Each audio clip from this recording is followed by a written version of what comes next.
Hello student, welcome to exam B. इस video में हम डिस्कस करेंगे एसबीआई पीओ प्रीलिम्स 2022 में आए हुए क्वांट सेक्शन के क्वेश्चन। क्वांट सेक्शन का जो वेटेज है एसबीआई पीओ प्रीलिम्स में वो 35 क्वेश्चंस का 35 मार्क्स का है। ठीक है, पर किस लेवल का एग्जाम 2022 में हमें क्वांट सेक्शन में देखने के लिए मिला था, तो जो क्वेश्चन आए थे वो मॉडरेट लेवल के थे। ठीक है, और किस टॉपिक का क्या वेटेज था तो वो हम जब previous year question paper discuss कर रहे हैं तो उसमें आपको बहुत अच्छे से क्लियर होगा कि किस टॉपिक का क्या वेटेज है। तो चलिए स्टार्ट करते हैं। देखिए, फर्स्ट क्वेश्चन अगर हम देखें तो हमारा किस टॉपिक से है, तो अर्थमेटिक का क्वेश्चन है। ठीक है, ए and be started A business investing 2000 rupees for x month and 2500 rupees for 8 months respectively. Out of the total profit is 5000 rupees. The profit share of B is 2500. Find the value of X. देखिए, हमें क्या बताया गया, ए और B है जिन्होंने मिलकर business को स्टार्ट किया है। ए का इन्वेस्टमेंट कितना है 2000 रुपीज और कितने टाइम के लिए, एक्स मंथ्स के लिए। एंड बी का इन्वेस्टमेंट कितना है 2500 रुपीज और कितने टाइम्स के लिए, 8 मंथ्स के लिए। ठीक है, और टोटल जो प्रॉफिट मिला है वो 5000 रुपीज है, जिसमें से बी को कितना मिला, उस 5000 में से 2500। तो रेस्ट ऑफ द ए को अगर हम कहें तो वो भी इक्वलेंट ही है। तो यानी यहाँ से एक चीज और क्लियर होती है इस क्वेश्चन में। देखिए, बहुत अच्छी हिंट हमें जो मिली है इस क्वेश्चन को मिनिमाइज करने के लिए, कि दोनों का जो प्रॉफिट रेशियो है ना, प्रॉफिट है वो इक्वलेंट है। ये इस क्वेश्चन की बहुत ही इंपॉर्टेंट पॉइंट है जिससे हम क्वेश्चन को बहुत इजीली कर सकते हैं। तो देखिए, आपको एक चीज पता है कि जो प्रॉफिट होता है ना वो किसके इक्विवेलेंट होता है, तो इन्वेस्टमेंट इनटू टाइम के इक्विवेलेंट होता है। ठीक है, प्रॉफिट किसके इक्विवेलेंट होता है, इन्वेस्टमेंट इनटू टाइम के। ठीक है, ए की बात करते हैं एंड बी की। ए का जो इन्वेस्टमेंट है वो कितना है 2000 रुपीज और कितने टाइम के लिए, एक्स मंथ। ठीक है, तो इन्वेस्टमेंट इनटू टाइम क्या होगा, प्रॉफिट रेशियो। एंड सिमिलर अगर हम बात करें बी का जो इन्वेस्टमेंट है 2500 रुपीज और कितने टाइम के लिए, 8 मंथ्स के लिए। तो investment into time similar is equal to profit. अब यहां पर देखिए, हमें यहां पर बी का प्रॉफिट बताया गया 2500 आउट ऑफ द 5000। ठीक है, 5000 में से अगर बी को 2500 मिल रहे हैं, ये हम डायरेक्टली प्रॉफिट लिख रहे हैं। ठीक है, तो जाहिर सी बात है टोटल 5000 में से 2500 बी को प्रॉफिट मिल रहा है, तो 2500 किसको मिलेगा, ए को मिलेगा। और ये इस क्वेश्चन के लिए बहुत इंपॉर्टेंट पॉइंट था कि दोनों का जो प्रॉफिट रेशियो है ना वो 1:1 है। वो क्या है, 1:1। तो जाहिर सी बात है जो ये भी किसके इक्विवेलेंट है, तो ये भी प्रॉफिट की टर्म से, तो ये भी इक्विवेलेंट होनी चाहिए। इसमें रेशियो क्या मेंटेन होना चाहिए, 1:1। यहाँ से इनडायरेक्ट फॉर्म में हमें क्लियर हो रहा है कि ये भी क्या, इन्वेस्टमेंट इनटू टाइम, तो इनमें जो रेशियो बनना चाहिए वो क्या बनना चाहिए, 1:1। अब मैं इसे मिनिमाइज करूंगी, देखिए 00 से 00 कैंसिल। ठीक है, 5 से मिनिमाइज करूंगी तो ये 4x आ जाएगा। अब 5 से मिनिमाइज करूंगी तो 5 इंटू में 8 इज 40 आ जाएगा। ये वैल्यू अगर 40 बन रही है तो ये भी 40 ही होनी चाहिए, तभी तो 1:1 बनेगा। ठीक है, तभी तो इसमें 1:1 बनेगा। ठीक है, 5 इसकी मिनिमाइज फॉर्म कितनी आ रही है आपके पास, 40। तो 4x की भी वैल्यू कितनी होनी चाहिए, तभी तो 1:1 होगा। 4x इक्वल भी आपके पास क्या होना चाहिए, 40। 4x इक्वल 40 होना चाहिए, तो ये बात क्लियर है कि x की वैल्यू कितनी होनी चाहिए, तो x is 10। अंडरस्टूड है ये तो। ठीक है, 4x इज इक्वलेंट टू 40। आप ऐसे भी डायरेक्टली कर सकते हैं, तो x इज इक्वलेंट टू 10। तो x जो टाइम ड्यूरेशन है वो कितने मंथ्स की है, 10 मंथ्स। यानी ए ने जो अपना इन्वेस्टमेंट 2000 रुपीज का किया था वो कितने टाइम के लिए किया था, x मंथ इज 10 मंथ्स। ठीक है, जो हमारा ऑप्शन नंबर सेकंड है। चलिए नेक्स्ट क्वेश्चन देखते हैं। Next question is Ajay spend 30% of the monthly income on rent and 46% of the remaining on food and rest of the amount he saved by him which is 3213 rupees. Find the monthly income of Vikram if the ratio of the monthly income of Vikram and Ajay is 20:70. पहले देखिए, हमें जो data दिया है ना वो अजय के respect में दिया है। देन अजय और विक्रम की इनकम में क्या दिया है, रेशियो दिया है। तो पहले हमें किसकी इनकम फाइंड करनी होगी, अजय की। ठीक है, जो हमें डाटा दिए, देन रिलेट करके विक्रम की फाइंड कर लेंगे। तो देखिए, अजय के बारे में क्या दिया है, अजय अपनी इनकम का 30% स्पेंड करता है किस पे, रेंट पे। जो स्पेंड करता है उसकी रिक्वायरमेंट है नो, क्योंकि हमें तो रिमेनिंग, नेक्स्ट लाइन क्या है, 46% ऑफ द रिमेनिंग, तो मुझे रिमेनिंग वर्ड चाहिए, रिमेनिंग अमाउंट चाहिए। तो मैं अजय की जो इनकम है ना वो कितनी अज्यूम कर लेती हूँ, तो वो x मान लेते हैं। ठीक है, अजय की इनकम को हमने क्या मान लिया, एक्स। अब अजय की इनकम है एक्स, उसका 30% वो रेंट पे करता है, तो income always in terms of percentage किसके इक्वलेंट होती है, 100% वैल्यू होती है। ठीक है, इसमें से 30% वो रेंट पे स्पेंड कर रहा है, तो रेस्ट ऑफ द कितना होगा इसका, 70%। अगर x का 30% फाइंड करूं तो वो तो रेंटल उसकी वो एक्सपेंड है, ठीक है, एक्सपेंस है, और रेस्ट ऑफ द क्या होगा, जो रिमेनिंग अमाउंट, तो ये रिमेनिंग अमाउंट हो गया। अब इस रिमेनिंग अमाउंट का 46% वो किस पे स्पेंड कर रहा है, फूड पे।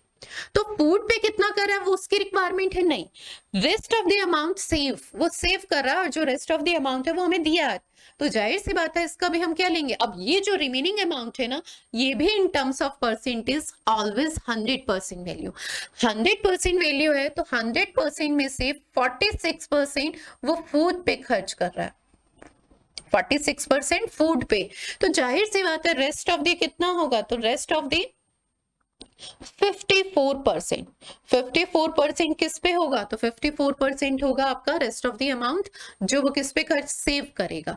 तो मैं इस रिमेनिंग अमाउंट का क्या फाइंड करूंगी, 54%। ठीक है, और ये वैल्यू उसकी सेविंग्स है। ठीक है, और सेविंग्स कितनी दी है, 3213।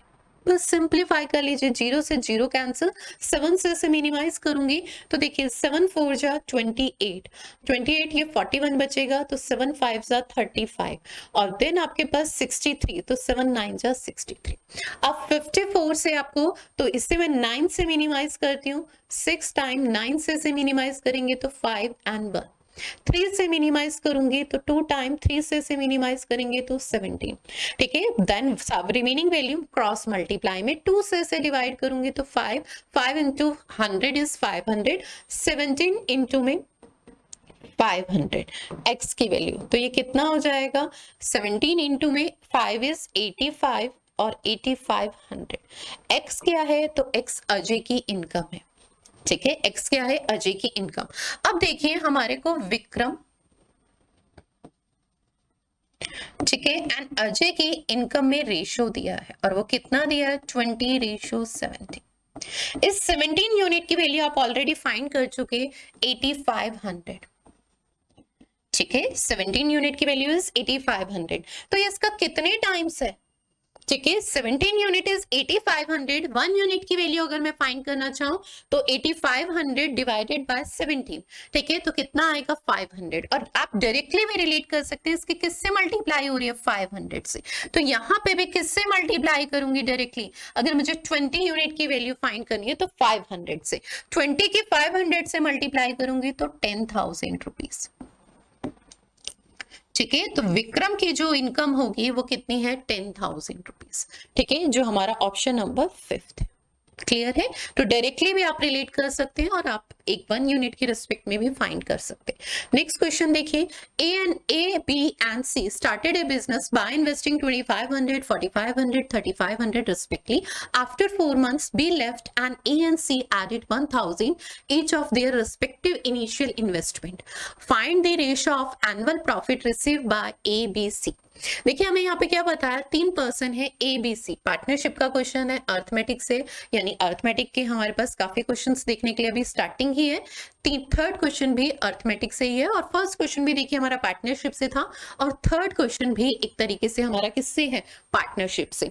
ठीक है, तो 2 क्वेश्चन हमें पार्टनरशिप टॉपिक से देखने के लिए मिल रहा है, और बहुत छोटा टॉपिक है, और इस टॉपिक का वेटेज 1 मार्क्स का तो 100% शॉर्टी से रहता है, और 2 मार्क्स का भी हो सकता है, जैसे हमें देखने के लिए मिल रहा है।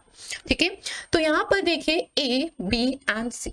ए ने इनिशियल कितना इन्वेस्टमेंट किया है, 2500, कितने टाइम्स के लिए अभी नहीं पता। बी का इनिशियल इन्वेस्टमेंट इज 4500, अभी हम ध्यान रखते हैं, एंड सी का 3500। Next line is after 4 months be left. ठीक है, यानी बी का जो इन्वेस्टमेंट था ओनली फॉर 4 months, और उसके बाद बी लेफ्ट कर गया। ये बात क्लियर है। Next line, A and C added 1,000 each. यानी 4 मंथ्स तक जो ए और सी का इनिशियल इन्वेस्टमेंट था वो भी ओनली फॉर 4 मंथ्स था।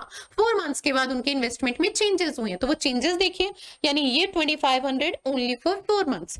और अब क्या हुआ, चेंजेस के बाद 1000 दोनों के इन्वेस्टमेंट में इंक्रीमेंट हो गया। 2500 में 1000 ऐड करूंगी तो 3500, और कितने टाइम के लिए तो अभी नहीं पता। ऐसे ही यहाँ पर ये भी 4 मंथ्स के लिए, और अब आफ्टर इंक्रीमेंट इज 4500, कितने टाइम के लिए नहीं पता। नेक्स्ट लाइन देखिए क्या दिया, फाइंड देखो जब कुछ भी टाइम के रिस्पेक्ट में नहीं दिया होता तो हम initial standard time is 1 year यानी 12 मंथ्स। ठीक है, यहाँ पे क्योंकि मंथ्स का तो हमें बताया था ना 4 मंथ्स के बाद, तो हम एक स्टैंडर्ड टाइम लेंगे 1 ईयर। 1 ईयर यानी 12 मंथ्स, तो यानी जो इनका रिमेनिंग रेस्ट ऑफ द है वो कितने टाइम के लिए, 8 मंथ्स के लिए। ठीक है, स्टार्टिंग के 4 मंथ्स तो initial investment, after increment 8 months के लिए, रेस्ट ऑफ द टाइम के लिए। ठीक है, पर बी ने तो 4 मंथ्स के बाद लेफ्ट ही कर दिया।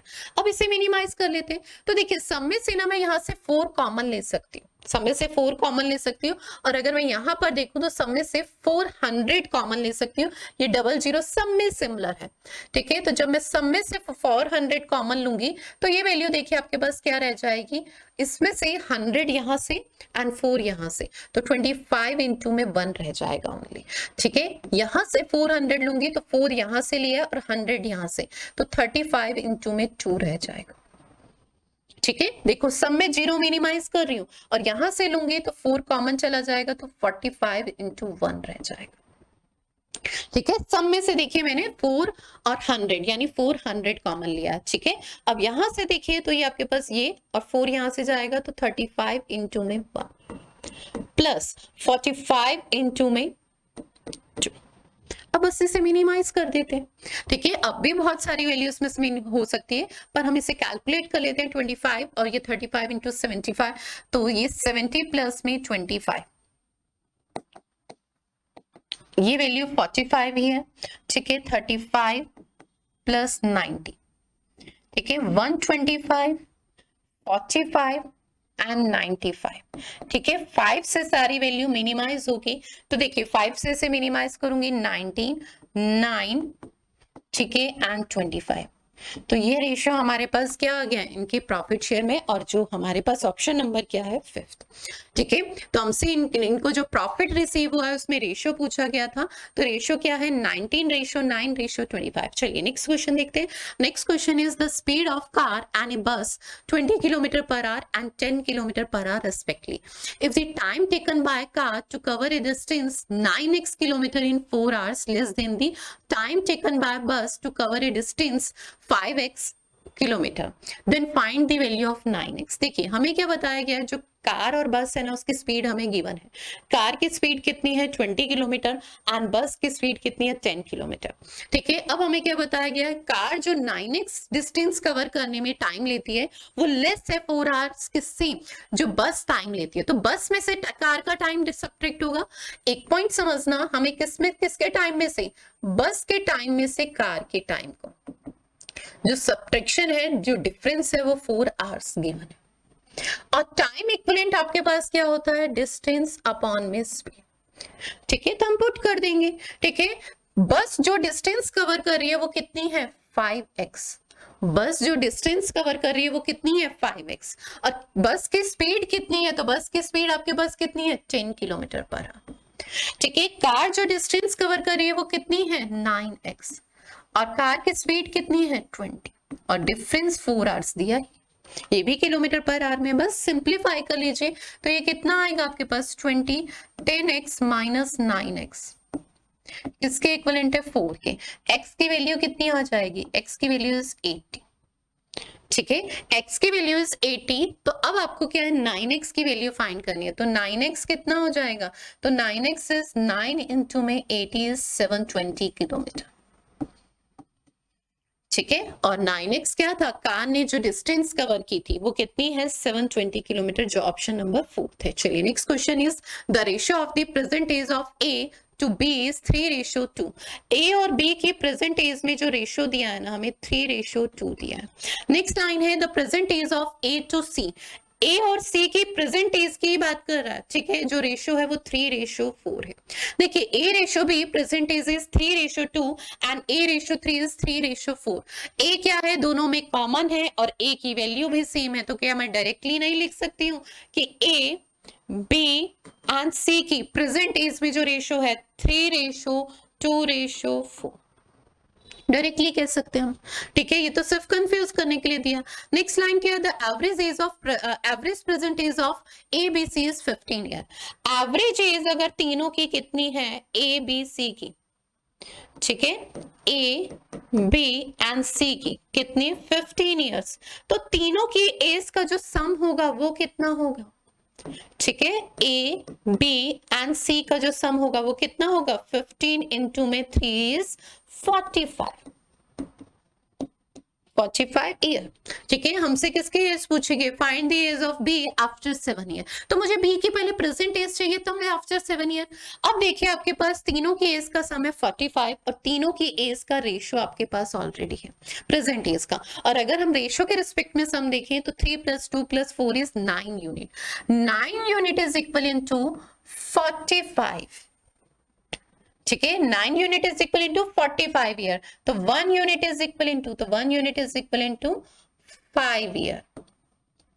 और बी की present age is 2 unit. 2 unit की वैल्यू कितनी हो जाएगी, 5 2 10 ईयर,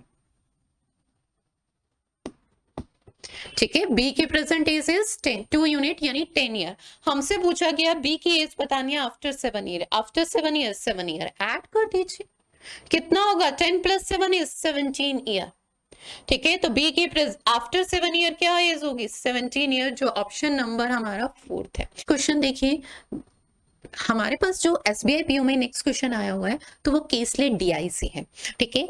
जब भी एग्जाम में कोई केसलेट DI गिवन होती है तो सबसे पहले हमें पैराग्राफ को रीड करके ये डिसाइड करना होता है कि वो डाटा किसी ग्राफ फॉर्म में कन्वर्ट होगा या डायरेक्टली हमें लाइन बाय लाइन यूज करना है।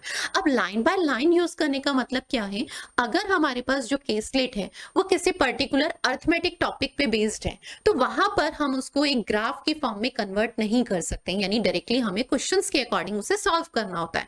पर यही अगर हमारे पास जो DI गिवन की, इसलिए DI गिवन होती है उसमें जो डाटा है वो किसी टेबल ग्राफ या वैन डायग्राम की फॉर्म में कन्वर्ट हो रहा है, तो इनिशियली पहले हमें उसे कन्वर्ट करना चाहिए, देन उसके बेस पे जो क्वेश्चंस पूछे जाते हैं उसे करना चाहिए। तो देखते हैं कि किस टाइप की केसलेट हमारे एग्जाम में आई थी।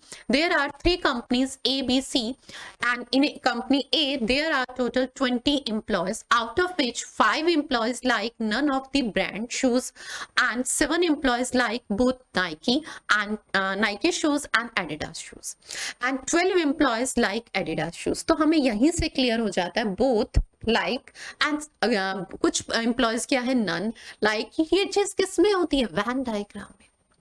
तो हमें ये चीज क्लियर पता चल रही है, बल्कि हमें फर्स्ट लाइन से जो क्लियर हो रहा था, देखिए कि 3 कंपनीज का डाटा दिया है, तो फर्स्ट लाइन से ऐसा लग रहा था कि ये डाटा ना टेबल फॉर्म में कन्वर्ट होगा। पर जैसे ही कंपनी ए का डाटा हमें दिया गया तो उसमें क्लियर पता चल रहा है कि उसमें से 5 टोटल एम्प्लॉयज इज 20, जिसमें से 5 एम्प्लॉयज को कोई भी ब्रांड के शूज पसंद नहीं है, कोई भी ब्रांड के शूज वो पसंद नहीं करते हैं। एंड जो 7 एम्प्लॉयज हैं वो बोथ नाइकी एंड एडिडास दोनों टाइप के शूज को पसंद करते हैं, और उसमें से 12 एम्प्लॉयज ऐसे हैं जो एडिडास के शूज को पसंद करते हैं। तो ये डाटा किसको डिफाइन करता है, एक वैन डायग्राम को, यानी कंपनी ए के जो टोटल आपके पास एम्प्लॉयज के वो दिया गया है शूज का डाटा पसंद करने का, तो वो हमारे को पर्टिकुलर एक वैन डायग्राम की फॉर्म में कन्वर्ट करना होगा। तो चलिए पहले हम कंपनी ए का डाटा कन्वर्ट कर लेते हैं।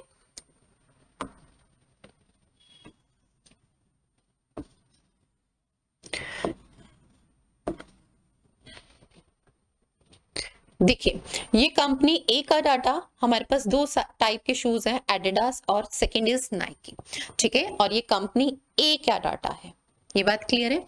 तो देखिए हमें क्या दिया गया है, सबसे पहले लाइन दी गई है टोटल नंबर ऑफ एम्प्लॉयज कितने हैं 20, जिसमें से 5 क्या है, नन। नन यानी इन दोनों में से बाहर जाएगा, ठीक है।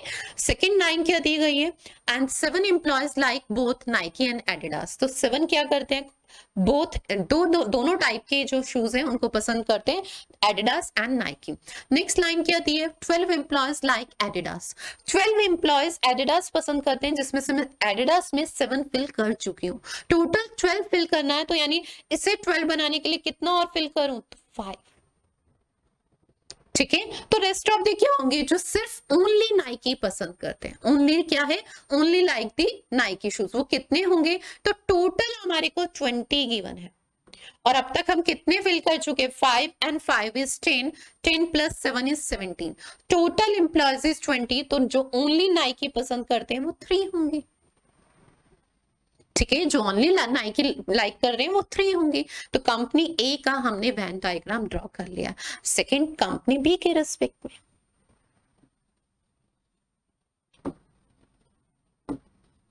वही सेम चीज है, first is Adidas, second is Nike. Next line देखिए क्या कही गई है, in A company B 8 employees like Nike. 8 employees क्या करते हैं, नाइकी लाइक करते हैं, पर 8 में तब फिल करूंगी ना जब मेरे पास बोथ का डाटा होगा, वो नहीं है। 3 एम्प्लॉयज लाइक बोथ, तो पहले मैं 3 फिल करती हूँ। ठीक है, पहले हम हमेशा क्या, इंटरसेक्शन वाला जो कॉमन होता है वो फिल करते हैं। 3 एम्प्लॉयज ऐसे हैं जो दोनों टाइप के शूज यानी नाइकी एंड एडिडास दोनों ब्रांड पसंद करते हैं। अब हमें उससे previous line 8 employees like Nike, 8 total Nike fill करना है, 3 ऑलरेडी नाइकी में मैं फिल कर चुकी हूँ, तो कितना होगा, 5। नेक्स्ट लाइन देखिए क्या दिए, 3 एम्प्लॉयज लाइक एडिडास। एडिडास वाले कितने हैं, 3, एडिडास में ऑलरेडी 3 फिल कर चुके हैं, तो जो ओनली एडिडास पसंद करते हैं वो कितने होंगे, 0, जाहिर सी बात है। ठीक है, नेक्स्ट लाइन देखिए हमें क्या दिए, एंड 2 एम्प्लॉयज लाइक नन, और 2 एम्प्लॉयज ऐसे हैं जो कोई भी पसंद नहीं करते। ठीक है, तो यहां से अगर मैं फाइनली टोटल एम्प्लॉयज देखूं तो 3 + 5 + 2 इज 10। तो आपके पास कंपनी बी में जो टोटल एम्प्लॉयज हैं वो 10 है, क्यों, यानी हमने यहाँ पे कंपनी बी का भी वेन डायग्राम ड्रॉ कर लिया। अब कंपनी सी की बात करते हैं।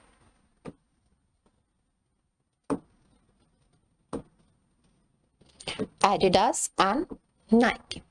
देखिए नेक्स्ट लाइन हमें देख क्या दिए, इन A company C 25 employees like Nike. पहले नाइकी फिल नहीं कर सकते, कॉमन मिलना चाहिए। 15 employees like Nike shoes only. अब देखो यहाँ कॉमन अभी भी नहीं मिला। 15 एम्प्लॉयज लाइक एडिडास, अभी भी नहीं। तो पॉइंट समझना, 25 एम्प्लॉयज है जो नाइकी पसंद करते हैं, जिसमें से 15 एम्प्लॉयज है only Nike.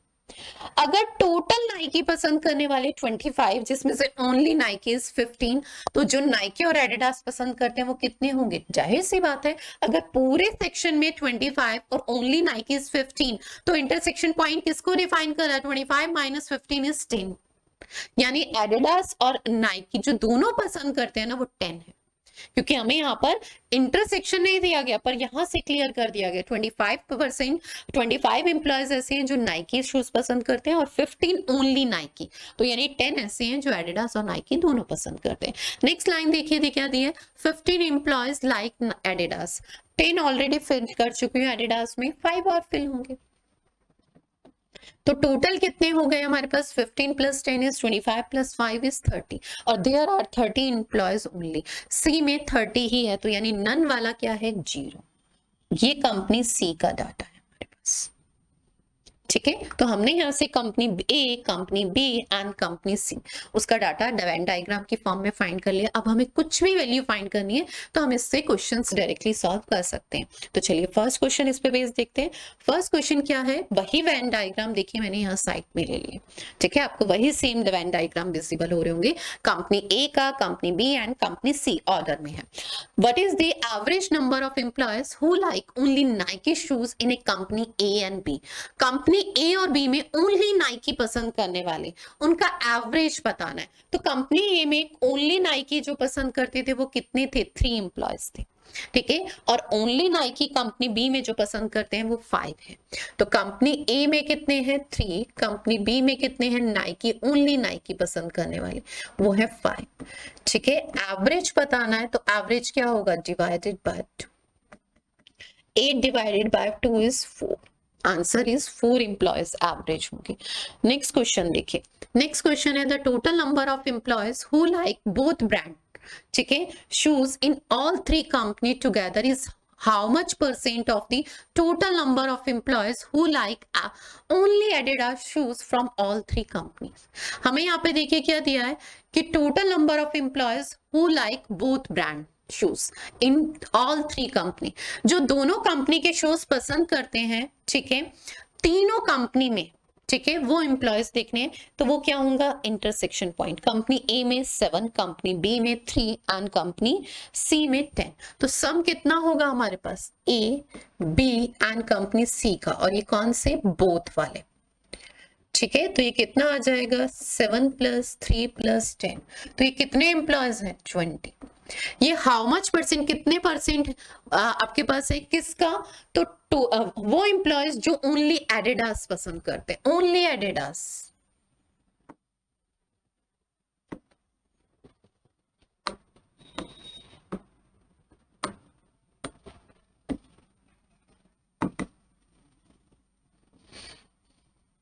All three company A B and C, only Adidas आपके सामने है, ये वाला पॉइंट 5 0, ठीक है, इसको मैं ऐसे से कर देती हूँ, 5 0 एंड 5, यानी ये कितने हो जाएंगे, 5 0 + 5 = 10। तो कितने परसेंट है, कितने परसेंट है, पहले तो क्लियर दिख रहा है, ट्वाइस है, और फिर भी आपको फाइंड करना है, तो 20 10 का कितने परसेंट,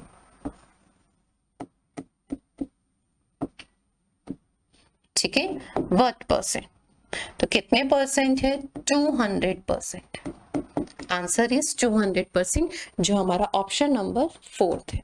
चलिए next question, out of the total number of employees from all three company together approximately what percent of the employees like Nike shoes. देखिए हमें क्या बताना है यहाँ पे, जो टोटल नंबर ऑफ एम्प्लॉयज है, टोटल नंबर ऑफ एम्प्लॉयज हमारे पास कितने हैं, देखिए कंपनी ए में कितने थे, तो सम कर लेते हैं, 5 5 + 10 एंड 20, तो कंपनी ए में 20 थे, कंपनी बी में कितने थे, तो 10 थे, एंड कंपनी सी में हम ऑलरेडी फाइंड भी कर चुके थे 30। ये तो गिवन था 20 एंड 30, तो सिर्फ ये कैलकुलेट करना था 10।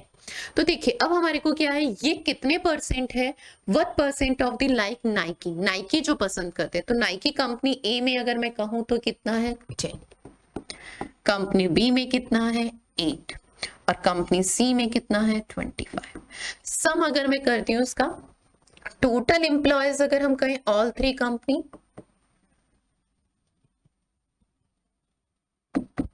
ठीक है, तो वो आपके पास 10 20 एंड 30 इज 60, ठीक है, और यही अगर हम बात करें नाइकी के,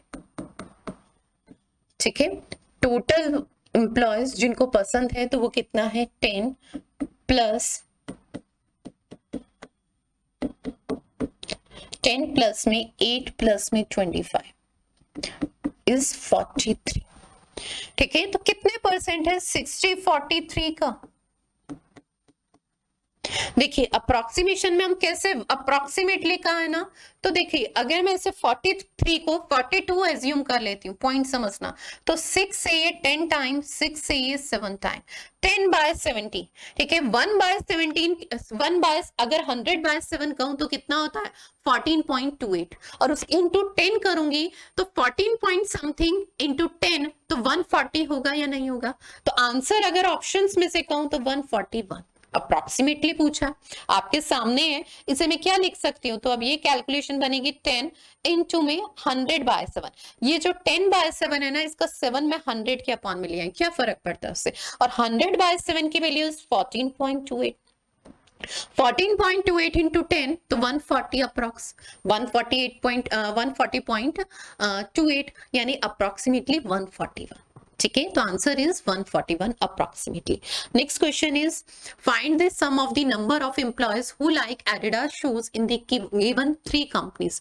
हमें ये बताना है नंबर ऑफ एम्प्लॉयज जो एडिडास शूज पसंद करते हैं, तो वो कितना है बेटा, आपके पास ये 12, कंपनी ए में एडिडास लाइक करने वाले 12, कंपनी बी में 3 एंड कंपनी सी में 15, ठीक है, 15 + 3 + 12 20, तो ये भी 15 ही, 15 + 50 इज 15, 30, टोटल कितने हैं, 30, जो हमारा ऑप्शन नंबर 3 है। चलिए नेक्स्ट क्वेश्चन देखते हैं, Next question is, if the average age of employees in given three companies who don't like any brand shoes is 55 year, जो इन थ्री कंपनीज में जो कोई भी ब्रांड पसंद नहीं करते ना, उनकी एज कितनी है? 55 ईयर। ये क्लियर बता दिया गया, ठीक है। तो हमें ये बताना है, find the sum of the age of employees who don't like any brand of shoes in given three companies.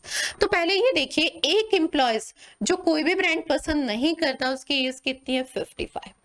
और मुझे उनकी एज का टोटल बताना है। तो जितने नंबर ऑफ एम्प्लॉयज जो भी कोई भी ब्रांड पसंद नहीं करते, तो कंपनी ए में जो कोई भी ब्रांड पसंद नहीं करता, नन, यानी वो कितने हैं? 5। कंपनी बी में 2 एंड कंपनी सी में 0, यानी टोटल एम्प्लॉयज जो कोई भी ब्रांड पसंद नहीं करते, ठीक है, वो कितने हैं? 5 + 2 = 7। तो एज का सम कितना होगा? 55 × 7। 50 × 7 is 355 × 7 is 35। तो कितना आ जाएगा? 385 years। तो उनकी एज का सम आपके पास कितना आ जाएगा? तो सम इज 385 years। जो ऑप्शन नंबर हमारा फर्स्ट ही है। हमारे पास सिंप्लीफिकेशन एंड अप्रॉक्सीमेशन से क्वेश्चन होता है, तो पहले हम वैल्यू को सिंप्लीफाई यानी सिंपल नंबर कंसीडर करते हैं। तो देखिए, फर्स्ट क्वेश्चन में क्या दिया है? Question mark of percent of 144.31 divided by 17.97 into में 60.011 equivalent to 39.98। तो सारी वैल्यू को पहले मैं सिंपल कंसीडर करूंगी। तो देखिए, पहले मैं से देखती हूँ, क्वेश्चन मार्क को मैंने x% फाइंड कर एज्यूम कर लिया, x% ऑफ, ठीक है। x% ऑफ किसके लिए होता है? मल्टीप्लाई का साइन, ठीक है। 144.31 को 144 एज्यूम करेंगे एंड डिवाइडेड बाय 17.97, 0.5 से अब वैल्यू को हम नेक्स्ट नंबर कंसीडर करते हैं, यानी ये क्या होगा? 18, ठीक है। इनटू में आपके पास देखिए क्या है, अभी ब्रैकेट क्लोज नहीं हुआ, इनटू में 60.011 है, जिसे हम 60 कंसीडर करेंगे, देन ब्रैकेट क्लोज, और 239.98 को 240 कंसीडर करेंगे। अब पॉइंट समझना, अब हम इस पे अप्लाई करेंगे बोर्ड मास का रूल। सबसे पहले हम क्या सिंप्लीफाई करते हैं?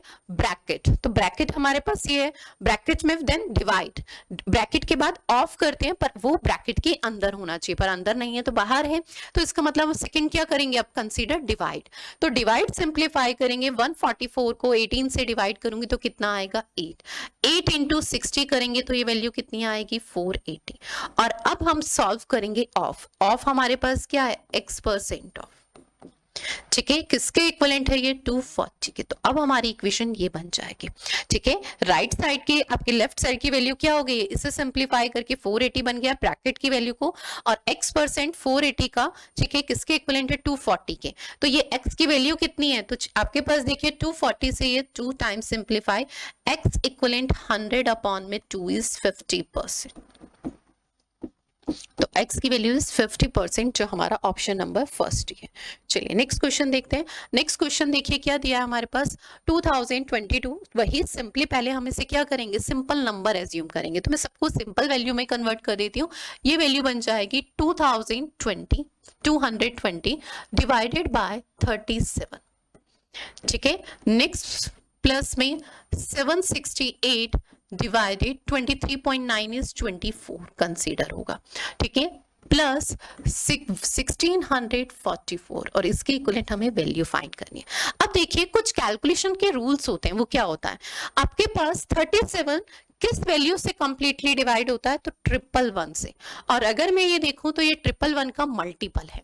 111 37 से कंप्लीटली 3 टाइम्स डिवाइड होता है। अगर 111 3 टाइम्स होता है तो ये वैल्यू जो है वो 111 का कितने टाइम्स है? 20 टाइम्स है या नहीं? ठीक है, ये 20 टाइम्स तो मैं इसे कैसे लिख सकती हूँ? 2220 को मैं कैसे लिख सकती हूँ? 111 यानी 111 को क्या इंटू में 20 डिवाइडेड बाय 37। ये पता है 3 इंटू में 2 20, यानी कितना हो जाएगा? 60, यानी ये इसकी डिवाइड की वैल्यू कितनी आएगी? 60। अब 24 से आपको इसे डिवाइड करना है, 24 से 3 टाइम 72, और फिर रिमेनिंग वैल्यू रह जाएगी 48 2 टाइम्स 48, एंड देन 1644 ऐड कर दीजिए। ठीक है, यूनिट डिजिट पे क्या आएगा 6, 6 दो ऑप्शन में है, सेकेंड डिजिट और कंसीडर कर लेते हैं, नन ऑफ दिस देखिए ऑप्शन नहीं है। ठीक है, ये दो वैल्यू कंसीडर होगी। अब सेकेंड डिजिट अगर मैं देखूं तो 4 एंड 3, ठीक है, एंड 6, तो कितना आएगा 13, यानी 3 आएगा 13 का। तो ऑप्शन इज 1700, सम भी करेंगे तो 1736 जो हमारा ऑप्शन नंबर थर्ड है। ठीक है, चलिए नेक्स्ट क्वेश्चन देखते हैं।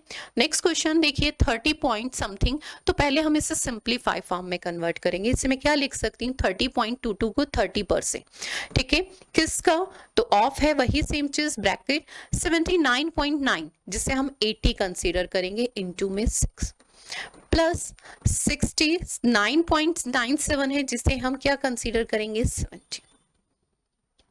बस अब इसे सिंप्लीफाई कर लेंगे। ठीक है, तो देखिए हमारे पास ये वैल्यू कितनी आ जाएगी 480। ठीक है, 480 का 30% फाइंड करना है, तो ये क्या होगा, 00 कैंसिल आउट 144, ये पॉइंट कितना हो जाएगा 144 प्लस 70 है, तो ये वैल्यू इसकी कितनी आ गई 144 प्लस 70। सम कर दीजिए, सम कितना आएगा आपके पास 4 एंड 7 इज 11 का 1 एंड ये आपके पास 240, आंसर इज 214 जो हमारा ऑप्शन नंबर क्या है सेकंड है। चलिए नेक्स्ट क्वेश्चन देखते हैं। नेक्स्ट क्वेश्चन देखिए 600 डिवाइडेड बाय 14.98 इनटू में 5.14 माइनस 171.9, तो इससे सबसे पहले हम सिंप्लीफाई फॉर्म में लिखते हैं 600 डिवाइडेड बाय 14 पॉइंट को हम 15 कंसीडर करेंगे, देन मल्टीप्लाई में 5 एंड देन माइनस 172, और ये किसके इक्विवेलेंट है, अंडर रूट में x मान लेते हैं क्वेश्चन मार्क को।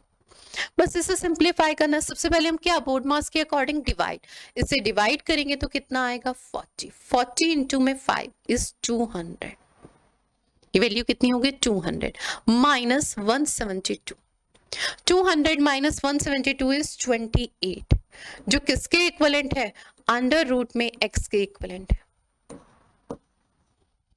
ठीक है, तो x की वैल्यू कितनी आ जाएगी, तो x की वैल्यू अगर मुझे फाइंड करनी है 28 का स्क्वायर, ये अंडर रूट इधर जाएगा तो ये स्क्वायर हो जाएगा। ठीक है, तो x की वैल्यू कितनी आ जाएगी 28 का स्क्वायर इज 784, आंसर इज 784 जो हमारा ऑप्शन नंबर फर्स्ट है। चलिए नेक्स्ट क्वेश्चन देखिए, अंडर रूट में 2916, कभी किसी भी हमें वैल्यू का स्क्वायर रूट फाइंड करना होता है, देखिए इससे पहले हम सिंपल फॉर्म में लिख लेते हैं 2916 मल्टीप्लाई में 4489 देन डिवाइडेड बाय 201.33 को 201 प्लस 1062, इसके इक्विवेलेंट वैल्यू फाइंड करनी है। अब देखिए हमें अंडर रूट फाइंड करना है 2916, किसी भी वैल्यू का अंडर रूट फाइंड करना होता है 2916, उसमें से हम पहले 2 डिजिट पेयर सेपरेट करते हैं।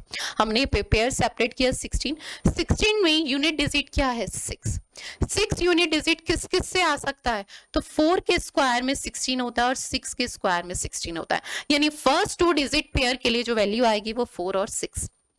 ठीक है, सेकेंड वैल्यू इज 29 किस किस के परफेक्ट स्क्वायर के बीच में लाई करता है, तो 5 का स्क्वायर इज 25 एंड 6 का स्क्वायर इज 36, तो मिनिमम वैल्यू देखिए 6 का स्क्वायर इज 36 के बीच में लाई करता है आपके पास 29, हम इसमें से मिनिमम वैल्यू लेते हैं 5 का स्क्वायर इज 25, ठीक है, और उसमें 5 ही ऐड कर देते हैं जिसका वो स्क्वायर होता है, ऑलवेज यही स्टेप होगा। ठीक है, तो ये कितना है 30, देन कंपेयर करते हैं, अगर ये वैल्यू लेस है तो इन दोनों में से लेस वैल्यू कंसीडर होगी। अगर ये वैल्यू यहाँ पे फॉर एग्जांपल 30 से प्लस होती 32 33, तो हम इसमें से लेस वैल्यू ने ग्रेटर वैल्यू का चॉइस करते हैं। ठीक है, तो यानी अब तो क्या है लेस है, तो जाहिर सी बात है ये वैल्यू यहाँ से रिमूव हो जाएगी, बचा क्या 4, और हम यहाँ पे किसका स्क्वायर ले रहे थे 5 का, तो कितना आया इसका अंडर रूट, अगर हम कहें 54, 4 तो इस 16 के लिए हमारा कंफर्म हो गया, और यहाँ पे हम किसका स्क्वायर ले रहे थे 25 का 5 का, तो 54। ऐसे ही नेक्स्ट वैल्यू देखिए 4489, पहले हम इसमें से क्या करेंगे यूनिट 2 डिजिट का पेयर सेपरेट करेंगे, यूनिट डिजिट पे 9 किस किस में होता है 3 एंड 7। ठीक है, क्लियर है। अब 3 एंड 7 में रेस्ट ऑफ द वैल्यूज 44, 6 का स्क्वायर 36 एंड 7 का स्क्वायर 41 के बीच में लाई करता है, 6 का स्क्वायर 36, उसमें 6 ऐड करेंगे तो वैल्यू क्या आएगी 42, 42 44 से क्या है ग्रेटर, तो इन दोनों में से कौन सी वैल्यू आएगी ग्रेटर, लेस हट जाएगी। और हम किसका स्क्वायर ले रहे हैं 6 का, तो वैल्यू कितनी आ जाएगी 67, तो इसका अंडर रूट कितना आएगा 67 डिवाइडेड बाय 201 है, ठीक है, तो आप डिवाइडेड बाय 201 प्लस 1062।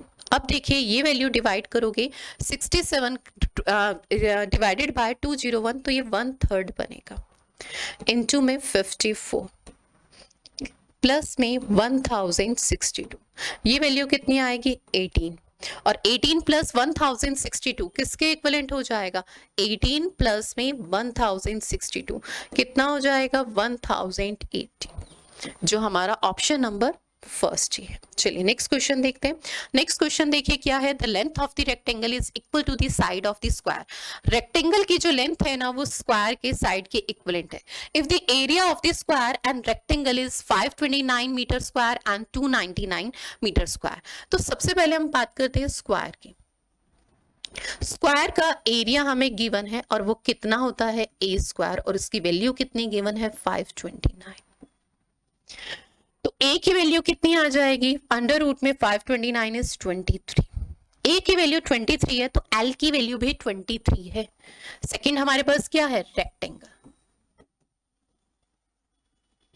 ठीक है, रेक्टेंगल का एल इंटू बी की वैल्यू आपको कितनी दी है 299, जिसमें से एल की वैल्यू क्या होगी, ए और एल आपको क्लियर बताया गया, ए इक्वल है एल के, यानी स्क्वायर की जो साइड है और रेक्टेंगल की जो लेंथ है वो इक्वल है, तो एल की वैल्यू कितनी आ गई 23, तो यहां से बी की वैल्यू आप फाइंड कर सकते हैं, ठीक है। तो इसे सिंप्लीफाई करेंगे 1 टाइम, ठीक है, देन 3 टाइम 13, बी की वैल्यू कितनी आ गई 13।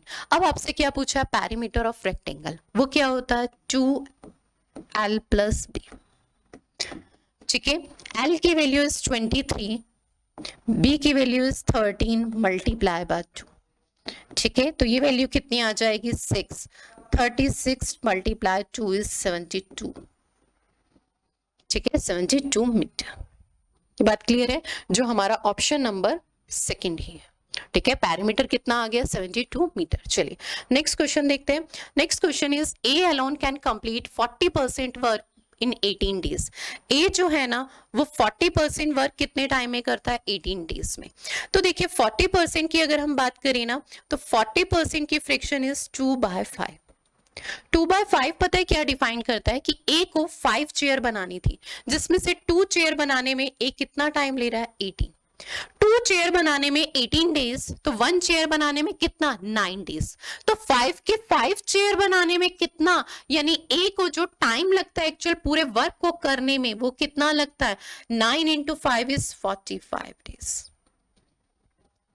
ठीक है। ए 40% वर्क जो है वो 18 डेज में करता है, 40% की फ्रिक्शन इज 2/5, 2/5 क्या डिफाइन करती है 2 unit work is 18 days, 1 chair बनाने में 9 डेज और 5 चेयर बनाने में 45 डेज। नेक्स्ट लाइन क्या दी है, बी क्या है 15 डेज मोर लेता है किससे ए से, तो 45 प्लस 15 इज 60 डेज लेता है बी, इसका मतलब। नेक्स्ट लाइन क्या दी है, B and C together complete the work in 20 days. B और सी मिलकर वर्क को कितने टाइम में करते हैं, तो वो मिलकर करते हैं 20 डेज। सी अकेले कितने टाइम में करेगा, तो ए का तो कोई यूज ही नहीं है। अगर हम देखें हम क्या कंफ्यूज हो रहे हैं, अगर हम क्वेश्चन पूरा कंप्लीट रीड करते तो ए का तो कोई यूज ही नहीं है। इन 2 स्टेटमेंट से भी हम आंसर फाइंड कर सकते हैं, और तीनों से भी अगर आप तीनों को कंसीडर करते हैं तब भी मैं आपको बताती हूँ। देखिए एलसीएम लेंगे 180 यूनिट, ठीक है, LCM is 180 unit is total work.